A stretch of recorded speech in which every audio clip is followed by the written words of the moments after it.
Hi, everyone. Happy Wednesday. Welcome to another pep talk over here. My name is Jenn Walker-Wall. I'm the founder of Work Wonders Careers, and we help mission-driven professionals make moves that matter through career strategy and resume writing. So super happy to have you here. And as you can tell, I'm sometimes alone. Most of the time I'm alone on these lives, but today I have three friends here who are going to share with you their adventures in making a career transition. So if you are someone who has been thinking about making a change, if you know someone who's been thinking about making a change, feel free to share this or join us today. And if you're watching the replay, welcome. If you are watching live, thank you so much for making the time to be here and joining us. I host these lives almost every Wednesday with the intent of providing actionable job search and career advice so that you can come join us, drop in and take action, that day or that week. So no fluff. We just like to offer things that we think people can do. And given where we've been at for the last several months, of course, we've all heard of the Great Resignation. We know people are quitting their jobs and making big changes after a pretty tumultuous couple of years. And so I'm really grateful to have Alexa, Mary Liz, and Sarah joining me today to really share about the nuts and bolts of their career journey. Because I think so often we can log into LinkedIn, see that people have landed these new jobs, but we really don't know what goes on behind the scenes. And I know it can be vulnerable and scary and challenging. So I'm super grateful to have these three fantastic folks here to share their story with us today. So if you are watching live, feel free to say hello. I see Nicole, I see Claudia, wonderful. So great to have you here. Feel free to let us know where you're watching from today. I actually want to start by introducing the folks that you see here. So maybe everyone can just give a little wave when I say your name. I will start with Sarah. So Sarah is an experienced account management leader, and she is passionate about social impact, and she was able to combine her interest in the two by taking a role of director of account management at a socially responsible investing fintech startup. She holds a BS in business administration from Boston University and an MBA from Columbia University. We also have Mary Liz Murray, who's actually, maybe Mary Liz has an announcement here, the Associate Director of Marketing at Facing History and Ourselves. She is a creative communicator with more than a decade of experience in nonprofit marketing, outreach, and community building. She's committed to concise and evocative messaging and creative digital presence building. She's a storyteller, entrepreneur, and strategic problem solver. And most importantly, I think perhaps a macaroni and cheese connoisseur. We should probably touch base on that before we wrap up today. Sounds like you've got good tips all around. And finally, we have Alexa, who is a principal customer success manager at Salsify, where she focuses on portfolio of consumer packaged goods or CPG customers with their newly adapted customer success team. She advises and collaborates with clients to help them plan for and execute a digital successful shelf business program with Salsify. So I just want to thank you all for being here. Oh, I see some people in the comments. We have Massachusetts, Toronto, Colorado, Pacific Northwest. That's wonderful. So thanks everyone for being here. What I'd like to ask our panel to do is share a little bit about their current role and where they came from, just so that you can get a sense of what the transition looked like for them. And I think we're going to start with Alexa. So Alexa, you want to kick us off? Yeah, perfect. Thanks, Jen. So when I started this career transition process, I was actually working at E&J Gallo Winery, which is one of the largest wine suppliers in the world globally. So I was working with them specifically within a sales function. I had a couple different roles at the company, mostly in the New England area, and working in distributor partners and really building out the sales strategy for the E&J Gallo brands within the different markets I supported. So I did that for around 4 years, and then decided that I wanted to make a pivot out of sales management and into more of what I didn't know at the time would turn into customer success. So I did a lot of reflecting around the areas that I really enjoyed about sales, but the areas that I wanted to lean into more so that weren't really in my core focus area, and ended up finding the customer success department at Salsify to be really enticing and fulfilling of the areas that I wanted to focus on. So now, like you said, I'm a principal customer success manager at Salsify. I've been there for, it'll be 3 years in October. So really helped build out that team at Salsify. Customer success was pretty new. Soulsify in general was around 400 employees. We're now around 850. So been a part of that scale and development of the team, and excited to talk about kind of what I focused on and how that all came together. Awesome. Thanks, Alexa. Mary Liz. Yes, hi. So I'm Mary Liz Murray, and I am currently the Associate Director of Marketing for a global nonprofit called Facing History and Ourselves. This coming Friday, I will advance to Director of Marketing at that organization, which I think is part of this career evolution journey that we'll talk about, which is why I'm sharing that here. Before I joined Facing History, I was an independent communications and digital marketing consultant for small nonprofits. And I did that for about 8 years. So my transition was from self-employment back into traditional employment. Before I was self-employed, I had a role at Tufts University. And so I was, used to the nonprofit sector. But I was also a practicing artist and performer.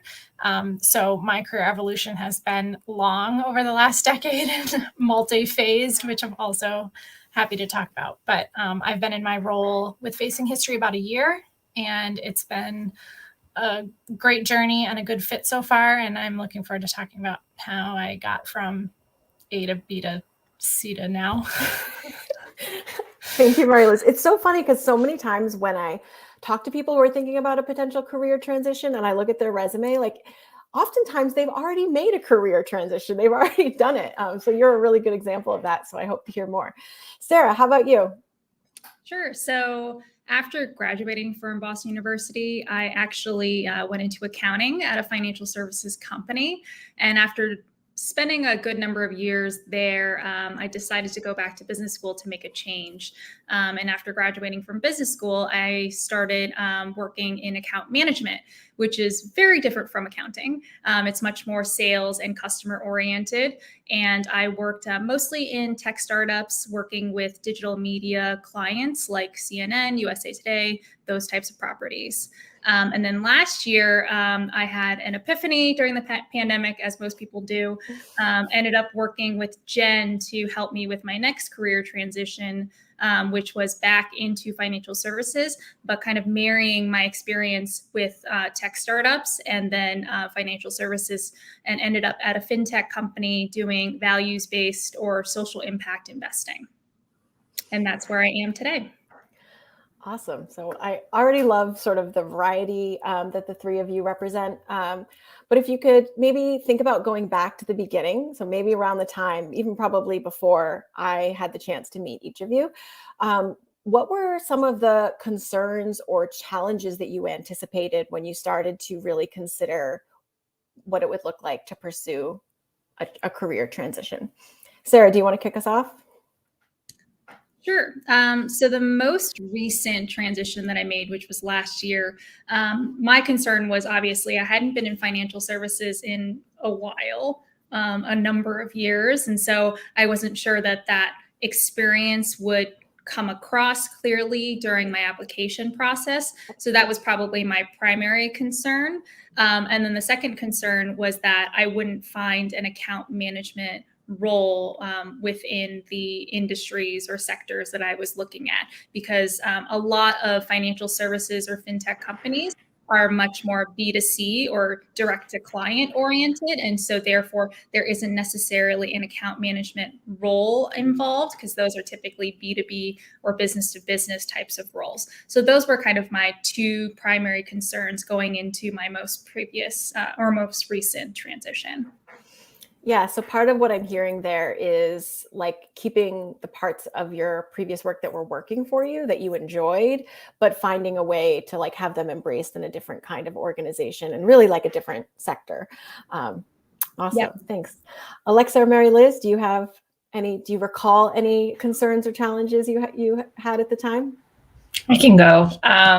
Yeah, mine, it was somewhat similar to Sarah's, where I think I was making a pivot out of really like brick and mortar established grocery kind of ecosystem into digital shelf e-commerce and also software. So I was really the only the piece I tried to focus on in remaining clear was that really the clients that I would be servicing was relatively similar. So I was leaving a brand type role world and then going into a world where I would be supporting those brands and their strategies. So trying to, even though I was nervous about how I would transfer my skill set, trying to pay attention to the areas that there actually was a lot of commonality was really helpful. And then just the time, like I think I said probably very often that a job search, especially one where you're pivoting and you're not just going into the same role at another company, it's a full-time job in itself. So figuring out really the structure of what my job search would look like, how I wanted to be reflecting and really making this shift very intentional. Those were probably the two biggest things that stuck out, time and then the transfer of my actual skills and articulating that. Alexa, I hope it's okay if I share this, but like the two things I remember about our phone calls is that they often took place while you were in a car or a freezer. Mainly a freezer, yeah, or like, yeah, exactly. In the back of a grocery store. Yes. Awesome, thank you. Mary Liz, do you have anything to add? Yeah, so I was really looking to move up sort of career level wise by moving out of my consultancy, which may seem a little counterintuitive to some people because like you can be your own boss, you're the CEO. What do you mean move up? But the actual work I was doing was very day-to-day operations focused and supporting these small nonprofits. And I was really ready to move into a higher level, more strategic, more managerial role and not getting that opportunity by running my business because it had a specific scope. So how to demonstrate that when what I'd been doing day to day, it's like sort of like advocating for a promotion within your own company, but with people who don't know you and have never seen your work. So that's transferring your skills, but in a really specific sort of like, I'm looking to make a career advancement move, not just like a career pivot kind of thing. And then also on the flip side of that, like giving up my autonomy and the flexibility of running my own business was a concern. And so there had to be a lot of mapping of like what the benefits were of going into employment and also what kind of employment situation would fit me best and where I could do my best work. But I think those were the two biggest things for me was like, how do I find a role that advances my career portfolio and then also offers me some semblance of the flexibility I've grown accustomed to. It's so hard to give up. Yes, I understand. So Mary Liz, let me just pick up on that thread and then we can have Alexa and Sarah chime in if they'd like. But like, can you share, like, I love that. So like you have this clarity around like your autonomy and flexibility are really important to you, but you're really looking for growth within an organization. So what did that exploration process look like for you? Like, I feel like it's a black box for a lot of people. Like, how do you know if a potential employer is going to offer be a good fit for what you're looking for? Yeah. So as much as I could sort of research existing staff and sort of existing operating models. And for anybody that had online policies about remote work or flexible scheduling. And for organizations that didn't, that was like a really important screening interview question. Like, what are your policies around remote work and flexible work and things like that? But I think even before getting there, really mapping what I wanted my life to look like. And so by giving up my business, like, what is it exactly I'm looking to put down from being a business owner? And how will this job enable me to do that? And, what are the expectations around working time and boundaries at these organizations and things like that? So it really started with me and like, okay, what do I want my life to look like if I give up my business? And then sort of shaping questions and doing exploration around those things when I'm looking at particular opportunities. Yeah, I love that. And I hope that what the folks, watching are taking away from that is, like, one of the questions I ask is like, what do you want more of? Like, what do you want to keep? And it sounds like you were really clear about the pieces of it that you wanted to keep, right? Like what the flexibility you didn't want to go away. And so having that sort of clarity and then doing the research and kind of laying the foundation to figure out like what other opportunities there were that based on those constraints. Sometimes people are afraid to have constraints for their job search, but there's something really liberating about like boundaries because it gives you a way to focus your time and energy. Alexa or Sarah, do you have anything to add about like what your exploration process looked like? Sure.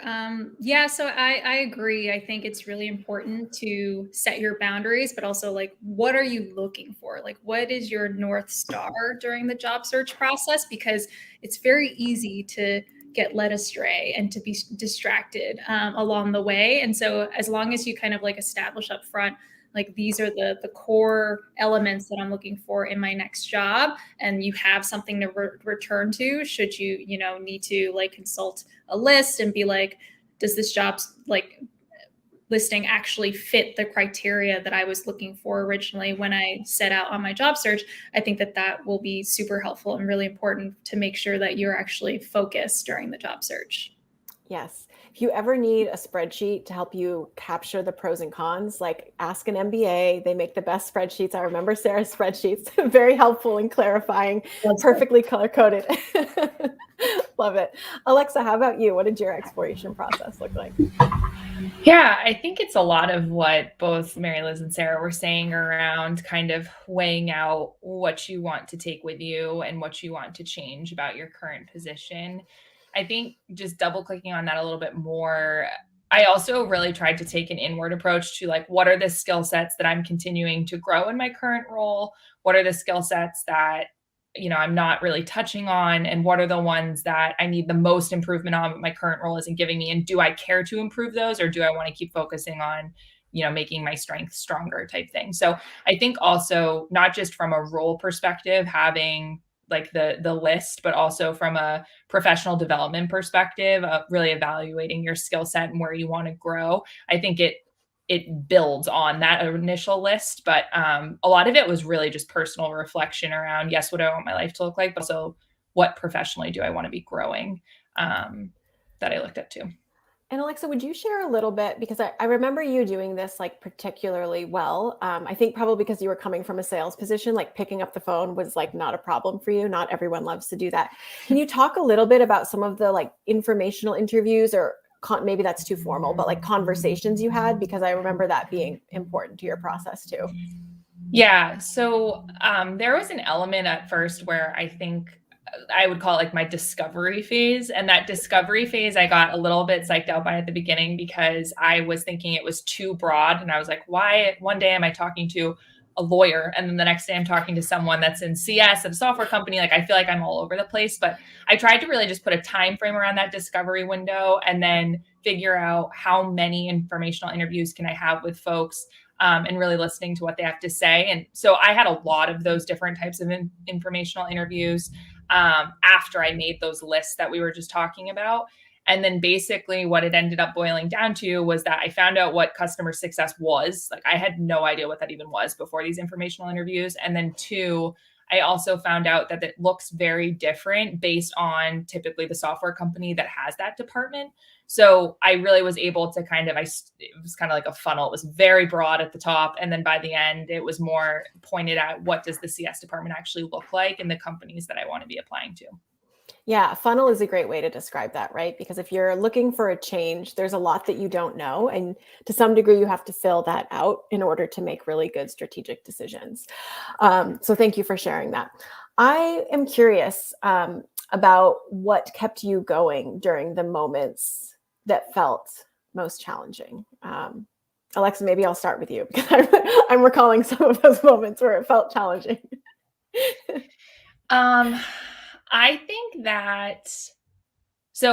there is just a natural element of you keep pushing through. I think, you're going to get 9 no's before you get your 1 yes.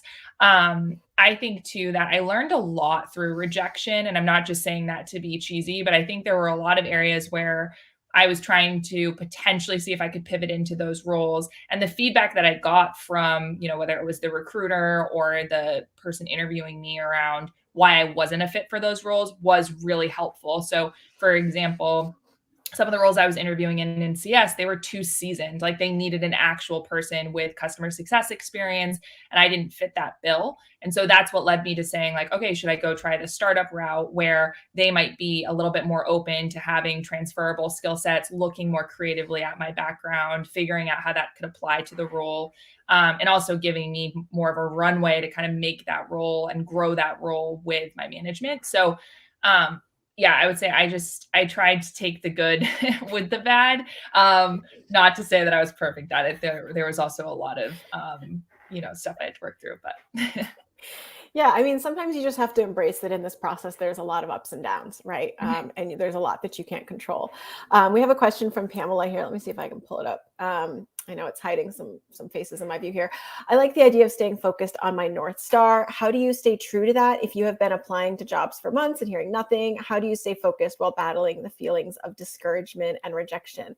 Mary Liz and Sarah, do you want to, or Alexa, do either of you want to chime in? It's kind of a more specific version of the question I asked here. Yeah. Rejection sucks. It's a terrible feeling. Like it's awful. But at the same time, it's also a learning opportunity. I know like that sounds so optimistic while you're kind of like in the throes of rejection, but if you look at it as a way to like continually improve or make progress on your job search in some way, I think it can be a positive thing. So with each rejection, do some self-reflection or reach out to someone, a colleague, a friend, or whoever, a peer, and ask like, I just got rejected, or, whatever, I didn't hear back. Is there something that I could improve with my resume? Is there something that I could improve with my job application? And then, also do that self-reflection yourself and see if there's like something that you can pivot or change each step along the way, so that it's a continual kind of like upward trajectory, hopefully, when you kind of make those like small steps along the way and make improvements. So that's kind of like what I would personally do. But again, like recognize that it is hard. Failure and rejection are like tough things to deal with. And you need to just make time for yourself, and like accept that those things have happened, but then try to address them and make the changes necessary to move forward. Yeah, that's great. Mary Liz, I know you have thoughts on this too, I'm sure. Yeah, so it's interesting. My transition took a long time to complete. I think I was just looking back to see when I first sort of started with Jenn, which wasn't even necessarily the first step to finding the role that was right for me. And it was more than 2 years.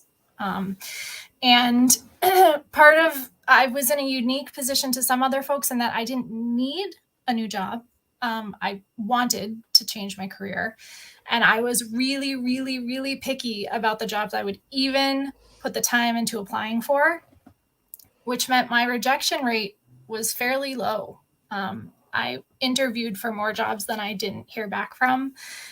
And I know that that's not necessarily everyone's experience or even the most helpful, but it really goes back to that, like looking at what I want out of my transition and deciding what the right jobs are. Like I didn't cast a wide net, and that's not the right approach for everybody. Like sometimes you have to cast a really wide net and do some of your exploration through interviewing.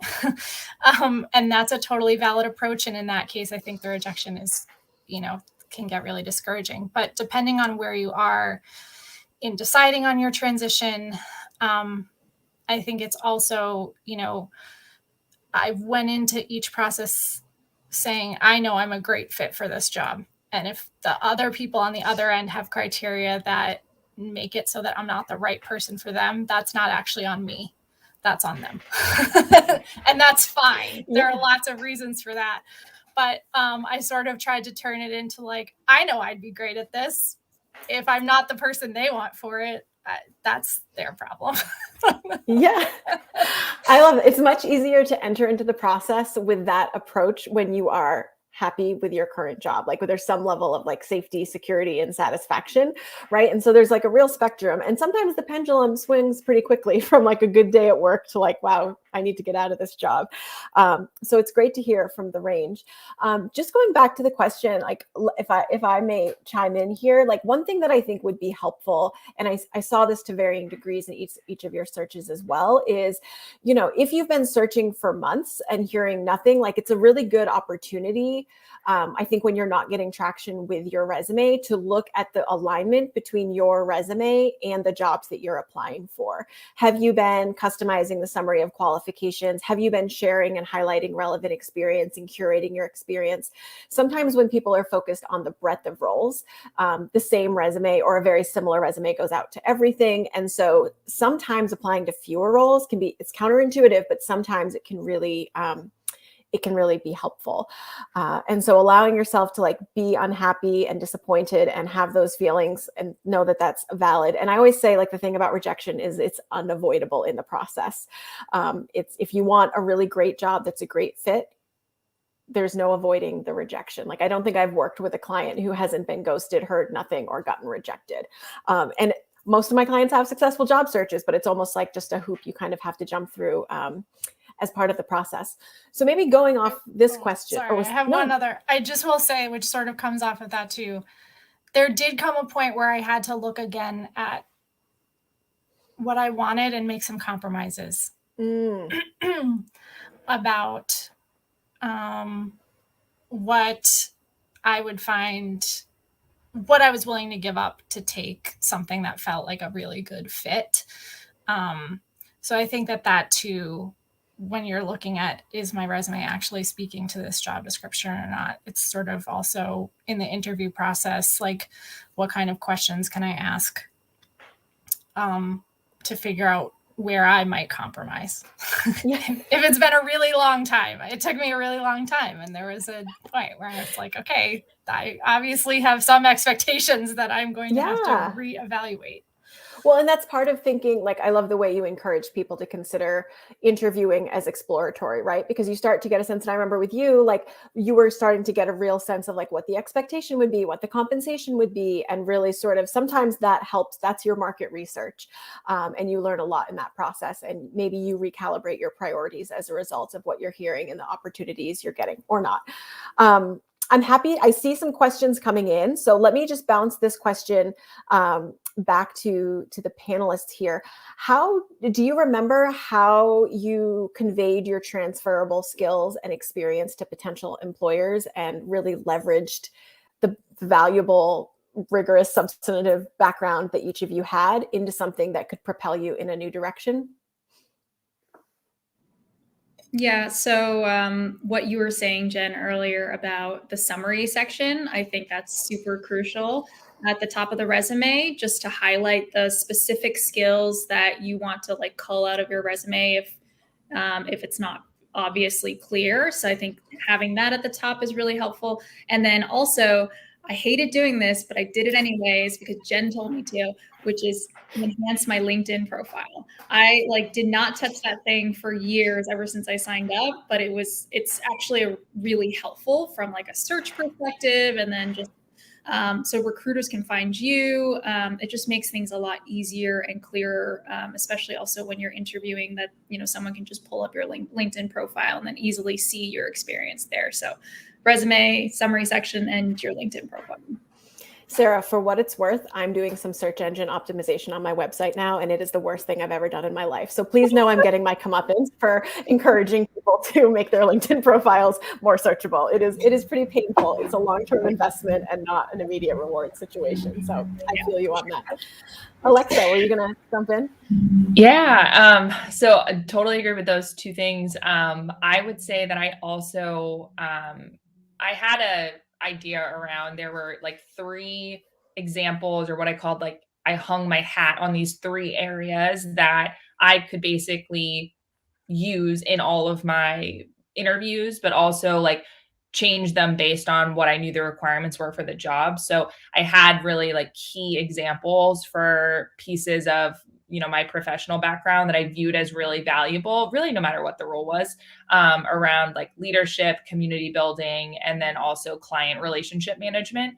And so based on what role I was interested in, I really tried to have just 3 key examples that I could talk about hard skills and soft skills in both of those areas, and then how I thought that they would be utilized at the company.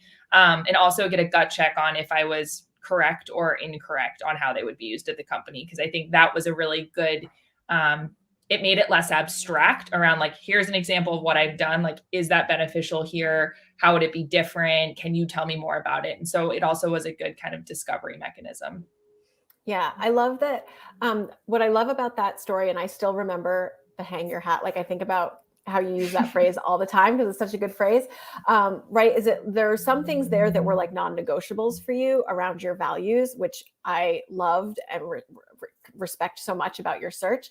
But in terms of conveying your value, you were really conscientious about like how other people needed to hear that and recognize that. Like, so it wasn't just about sharing like, here I am, but like, I understand what you need and here's what I bring to the table. And so it's really important to like recognize not just to be talking about yourself, but when you're writing a resume or having an interview, but you're really responding to people's needs. And so you have to learn to kind of be flexible, like attached and flexible with how you're conveying your experience at the same time. Mary Liz, did you want to chime in? I mean, one of my biggest challenges and concerns was because I had been self-employed, I got a lot of questions less about transferable skills and more about work style and environment and how you play as part of a team. And so trying to head that off at the pass with examples, and especially my cover letter actually about like, examples of projects I worked on as team leads or as part of a team and my sort of philosophy around that, but also in almost every single work example on my resume, I tried to include a bullet point about some sort of team project or team work so that by the time, if I were to get to the interview stage, that wasn't like totally outside of the vocabulary of what I had sent. And even though I got those questions still, it was easier for me to lean back on the things that I had put in there. And so I think like that's not necessarily a skill, but I think it applies to any sort of gap you think might be of concern to employers when you're making a transition. If you know that there's a gap that's more qualitative than quantitative, finding ways to frame that out in your application materials is helpful. That's great advice. That's a good reminder. Let me take some of these comments here. Let me take this one here because I see this all the time about potential employers like rejecting candidates and offering advice. So you may have heard me say this before, but I always say sometimes it's against people's compliance policy to offer feedback. So sometimes I think that's why it didn't happen. So when this happens for clients, like I always encourage like a self-reflection policy. Always remember too, and Alexa touched on this earlier when she was talking about like the seniority or the experience required for different customer success jobs. When you're making a career transition, not every role in your desired field is going to be the right fit. Some of these companies and organizations are looking for people who can jump in and execute and leverage very specific experience that people already have sort of under their belts. And so where I encourage people to really look is for jobs where there's a huge emphasis on soft skills, because that's a great way, right? Like a lot of these people you're seeing on your screen right now, like brought specific experience, but also relationship skills, time management, like managing multiple priorities, communication skills, things like that I think are really, really valuable. So it might be a good time to do your own self audit in terms of the alignment of the roles and how you feel about how you're positioning yourself. And just remember, one of the things that we can't control in this process, and there are many, is who else is in the candidate pool, if there's internal applicants or referrals from people on the team already. So I've had really strong candidate, like clients be great applicants and candidates for roles. And still there's just someone else in the pool with just like, that checks every single box perfectly. It happens sometimes. We have another question from Cynthia. Could you touch upon the lists you mentioned that should be developed during your job search? And if there's a follow-up here, and if those lists should help in determining if you take a job offer. So I think this is in relation to sort of the conversation about like getting clear about what people want and what they're looking for in a job. Cynthia and Claudia, let me know if I'm wrong about that.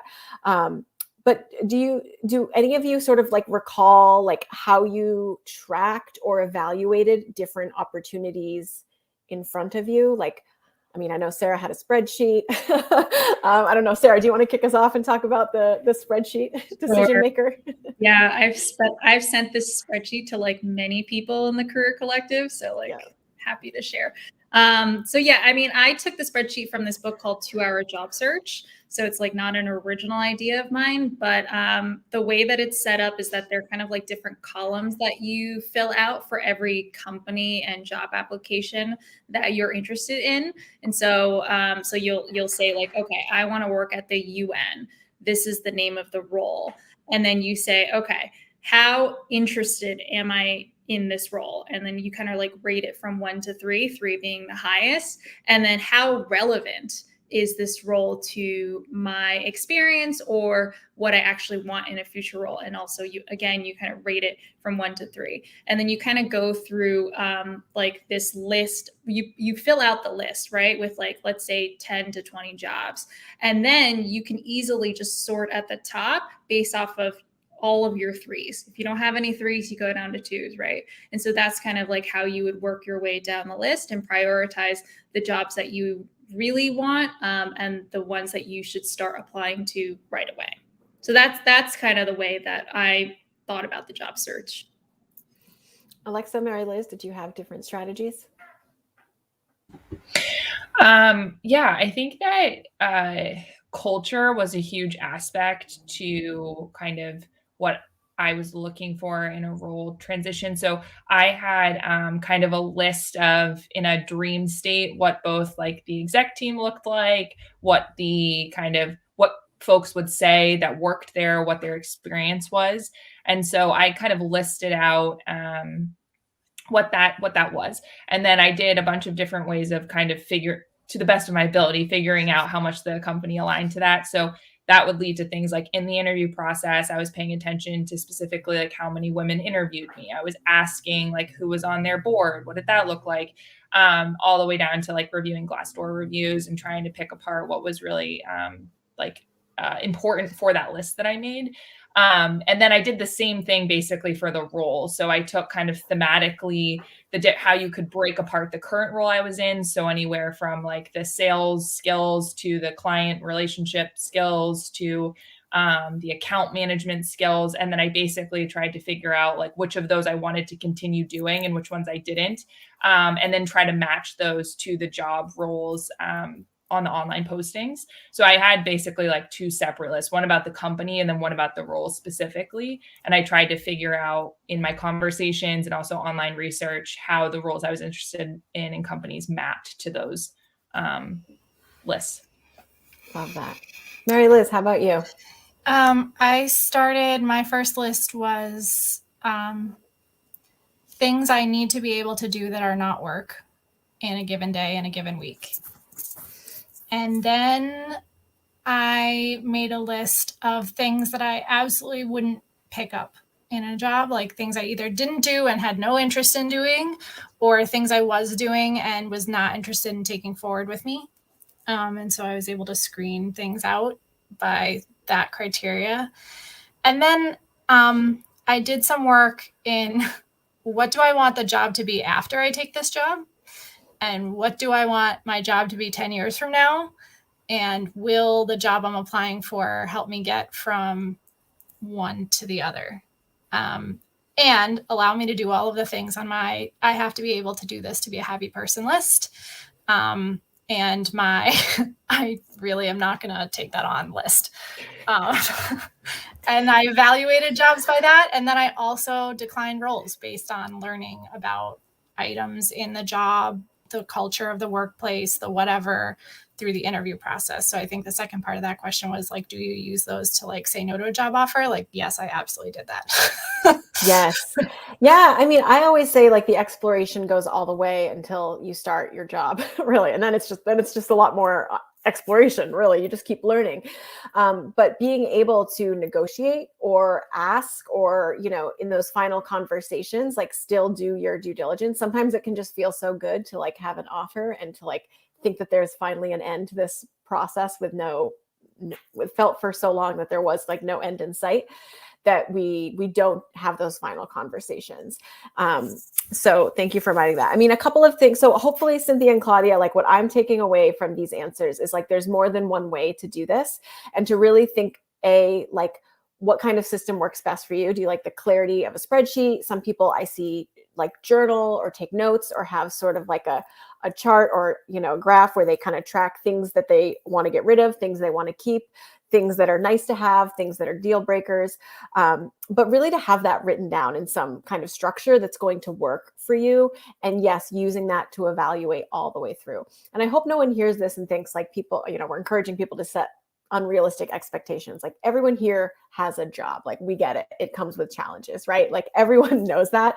And so I want you to really think like, what are the deal breakers? Because the deal breakers here are very reasonable expectations. Like everyone here took a job knowing that there would be challenges, knowing that things wouldn't be perfect, but we're trying to kind of be methodical in their assessment of what they ultimately said yes to. So thanks to each of you for sharing how you did that individually, because I think it's helpful to know there's more than one good way to do things sometimes.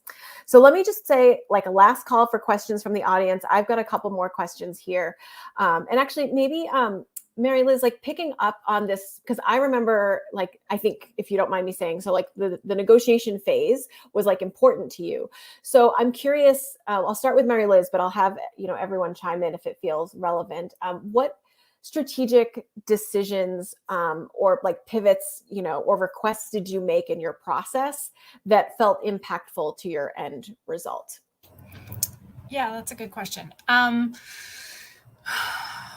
So, I mean, I think I usually you wouldn't necessarily know it from this particular iteration of me talking to people. I am usually a person who's full of questions, and I lead from a place of inquiry, and I often answer a question with a question. And I think, I sort of started negotiation really early. Like I tried to prioritize job postings because I'm in nonprofit too, which is like a really weird world, and their salary ranges are really all over the place and often very exploitative. And it can be challenging to understand where you're even starting, even if the job looks great. So, I usually started laying the foundation for a negotiation in first interviews by making sure I was clear on what the salary expectations were.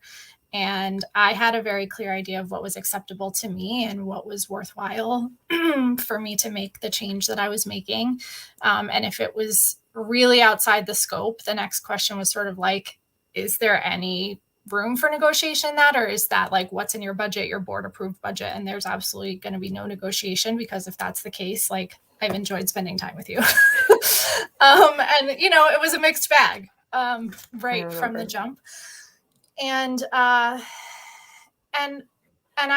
really had to get not shy about asking for things that were important to me, which weren't just salary. Like health benefits weren't as important to me as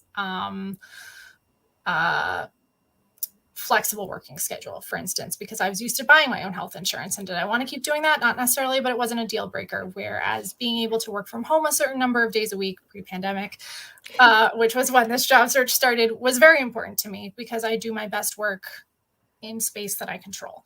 So those kinds of things, I was looking for that really early, so that by the time we got to an offer, the negotiation was in general less sticky, and those people had a good sense of what I was looking for and maybe knew right off the bat I was going to like ask, because I also think that's harder for women to do. Like I just, negotiation can be hard. And I think if you start it early, you're in a better position when you have an offer to make the final tweaks. Like that's more how I liked to think of it by the time I got to the offer stage. And sometimes it would still fall apart in the final tweaking phase. Like I'm not going to pretend that didn't happen either. But that's okay. Like I did everything I could leading up to that to sort of let the employer know what those priorities were, and they had to decide whether or not they could meet them. Yes. I think one thing all of our clients have in common is they will never wait until they're miserable and burned out in a job to job search again. Like, I think that, once you kind of realize how much easier and calmer and like more control you have when you start from a place of actually being pretty satisfied with work, it does allow you to be more upfront, right? And to say like, here's where I'm at on salary, or here's what I need, for a work schedule or something like that. Whereas I think the more urgent people who are looking for an exit route sometimes have to compromise a little bit more. And it's okay to have to do that. But I think we can all agree we only have to do that once when we take a different approach to managing things. Alexa, Sarah, are there any kind of like pivotal moments in your process that like really helped cement, your transition?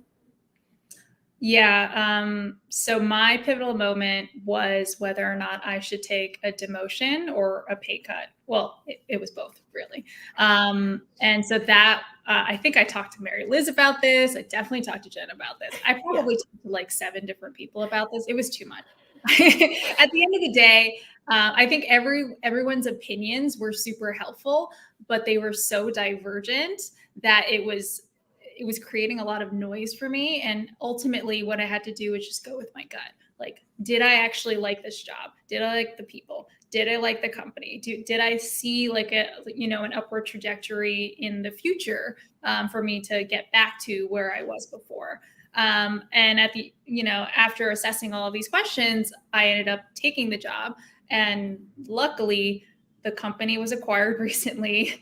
I got a decent amount of compensation related to that acquisition, and then as a result, the new company that I now work for pays accordingly. So like it kind of worked itself out. Obviously, that's not always the case, but I think you have to go into it thinking like, what if I don't actually? What if I can't actually make the pay back soon, right? Are you okay with the number that you are walking in with, and for the potential and decreased responsibility?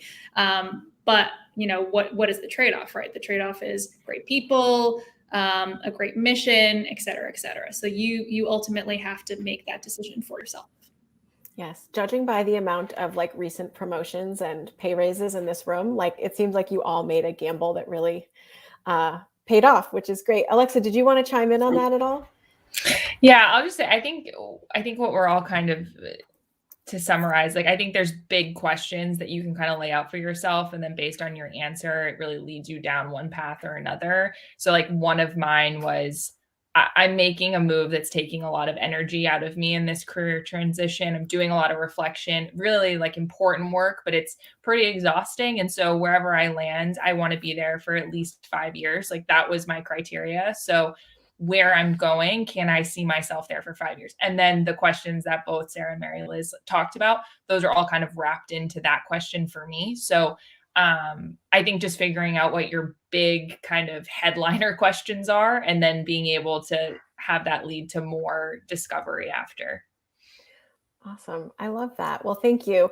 I see we have some audience members who are like equally as grateful for all of you to sharing your insight. So I would love to, I would like to deputize each of you, give you my job for a moment or two as we wrap up here.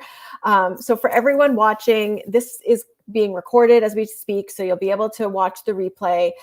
If you are new to our audience, feel free, you can visit us at workwonderscareers.com and hop on our mailing list. We have another live next week where we're talking about 6 steps to transform your job search. So if you're looking to put some of this into practice for yourself, you're not going to want to miss next week's live. So you can visit us online and make sure you get an invite to that.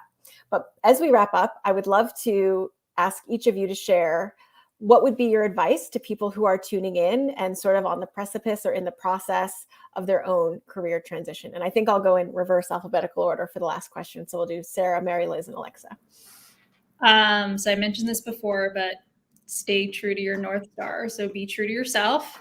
And then the second, just like little like hint or tidbit that I'll throw in is make it known that you're looking for a job and what you're looking for, because you'll be surprised at the random conversations that you'll have with friends, with colleagues, whatever.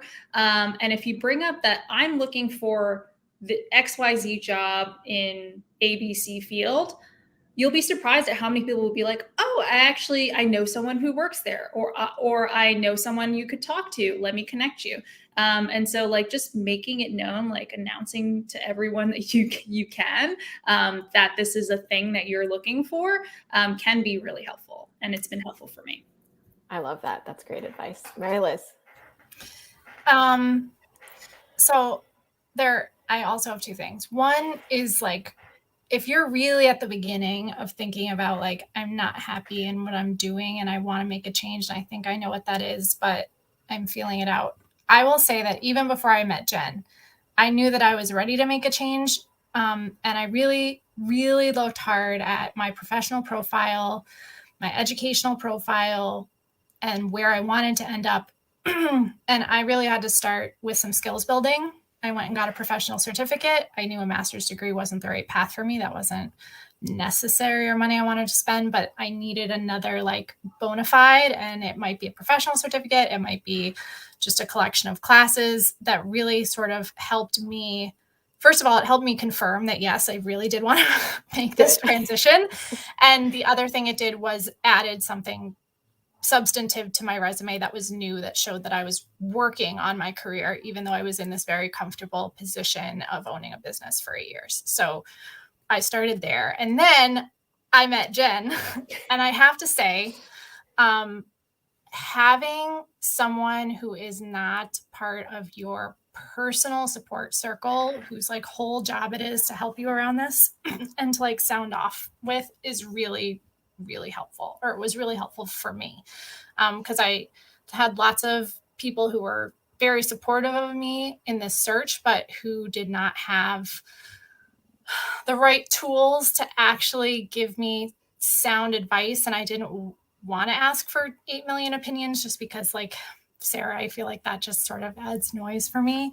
And so having like one person where it's like, and I love Jenn, I'm very friendly with Jenn. Like I would love to like just have a coffee with Jenn, but also like it's important to me that the role Jenn plays in my life is like the person I go to when I have questions about my work life, and all of the wonderful people I've met through the collective. So whether it's Jenn or your therapist or someone else whose whole job it is just to listen to you talk about work, it was really, really helpful for me to have somebody who was outside of my other kinds of personal support circles working with me on that. Oh, well, thank you for saying that. I can say as a friend, I'm not nearly as good of a career coach. I have lots more opinions. I'm way too invested. So I can appreciate why having someone hold space just for you and your goals and to ask questions and to align your efforts is fundamentally different, because my friends do not get that service. You can ask them. Alexa, how about you? Yeah, I think this is just building on a point that we were talking about earlier, but I think trying to do some of the discovery and the reflection when you're not necessarily fully looking for a new role is something I would recommend. I know just even now, like I'm having discovery conversations and networking conversations continuously because I want to make sure I'm not going to be in that kind of state again. And so just, continue to kind of water those seeds, even when you don't necessarily have a direct outcome you want from them right away, would be my piece of advice. Yes. Plant them now, Mm-hmm. harvest later. Always. Yep. Yes, always, always. Awesome. Well, I want to thank each of you for joining me today and sharing your story. I know the viewers watched it, and I think it's just so helpful to get a glimpse behind the scenes of like what really goes on. For those of you in the audience, thank you so much for being here. Alexa, Sarah, Mary Liz, if you want to add your LinkedIn profile, is it okay if people find and connect with you here on LinkedIn? Feel free to add your link after the live if you'd like to be connected. Otherwise, I'm sure folks can also search for you. But thank you so much. Have a great week, everyone. And thanks to our guests for joining us. And I will see you all here again soon. Have a great rest of your day. Thanks, guys.